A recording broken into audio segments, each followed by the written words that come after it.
Химия олимпиадалык суроосу бул 2022-2023 жылкы окуу жылынын райондук туру боюнча келген суроо экен. Бир окуучу мага муну берди. Чыгарылышы негизи сайтта бар. Сомонун сайтында бар, Тестинг-AG сайтында, бирок бул жактан дагы чыгарылышында түшүнбөй калдым деп. Ошон үчүн мен азыр муну иштеп көрөйүн. Лабораторияда 50 мл эфирди 80 градуста 50 мл сууга эритишиптир. Ошондо дайыма сүрөт тартып иштеген мен пайдалуу деп ойлойм. Суу бар экен, бул 50 мл экен. Анын үстүнө кайсы эфир экени азырынча белгисиз, бирок ушул эфирден дагы 50 мл кошту. Температура ушул учурда 80 градус экен. 80 градуста эфирдин тыгыздыгы 0,82 грамм миллилитр экен. Ошондо эфирдин тыгыздыгы 0,82 грамм миллилитрге. Ал эми суунуку болсо 0,97 экен. С деп коелу. Суунун тыгыздыгы 0,97 грамм миллилитрде. Ошондо эфир менен суунун аралашмасыныкы 0,89 грамм миллилитр дейт. Сууда алынган эфирдин аралашмасынын көлөмү кандай? Сууда алынган эфирдин. Ошондо жалпы пайда болгон аралашманын эмнеси канча деп атат да? Пайда болгон аралашманын көлөмү канча болот дейт. Анда биз 100 мл деп ойлошубуз мүмкүн, бирок андай эмес. Анткени аралашма болгондо 50 мл-ге 50 мл кошкондо көлөмү өзгөрүп кетиши мүмкүн деп ойлойм. Ошондо биз эсептеп көрөлү. Биринчи ар биринин массасын таап көрөлү. Эфирдин массасын таба турчу болсок, анда негизи формула эмне? Тыгыздыктын формуласы бул масса бөлүнгөн көлөм. Бизде эмнеси берилген? Тыгыздыгы берилген жана көлөмү берилген. Демек, массасын табыш үчүн анын тыгыздыгыны эмнеге көбөйтүш керек? Көлөмүнө көбөйтүшүбүз керек.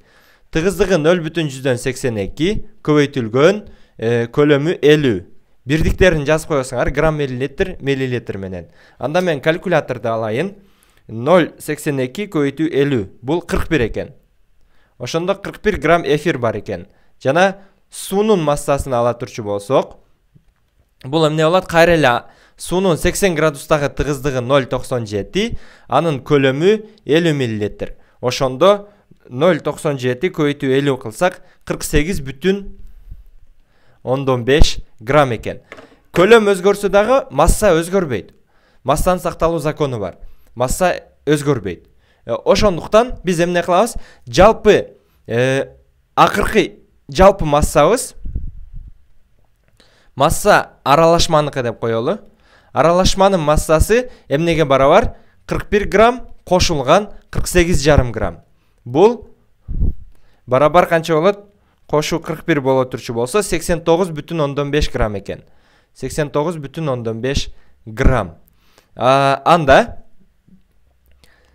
кайра эле баягы формула менен бизге аралашманын массасы берилген.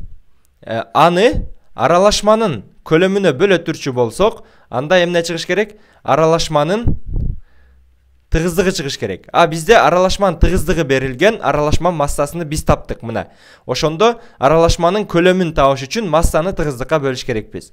Демек, көлөм аралашманыкы барабар эмнеге? Анын массасы 89,5 грамм бөлөбүз анын тыгыздыгына. Тыгыздыгы 0,89 грамм миллилитрге.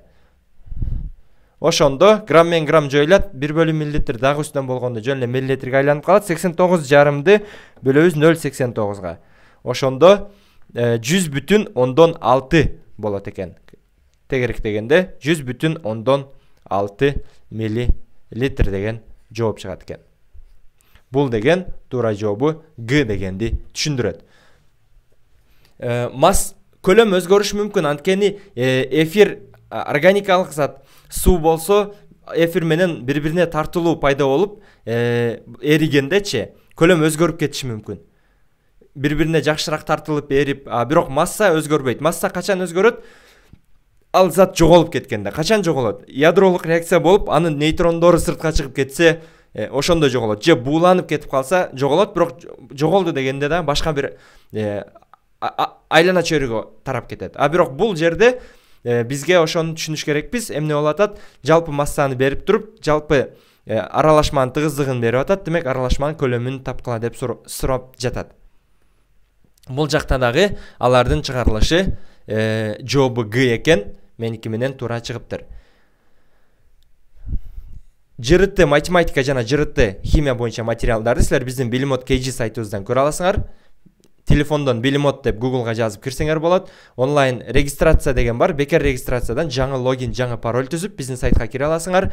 Ал жактан силер математиканын баштапкы сабактарын, химиябыздын 8, 9, 10, 11 класстын баштапкы сабактарын көрө аласыңар. Анан жакса толук сатып окууга болот. Бул жактан силерге химиянын фундаментин ЖРТ деңгээлине жетишерлик түрдө үйрөтүлөт. Олимпиада деңгээлиндегилерди азырынча биздин сайтта жок. Мен ушинтип мага берилген суроолорду гана мындай кылып чыгарып түшүндүрүп видео кылып анча-мынча түшүндүрүп отурам. Айта кетсем, бул ЖРТ деңгээлинен татаал суроо, бул олимпиадалык деңгээлдеги суроо, райондук деңгээл.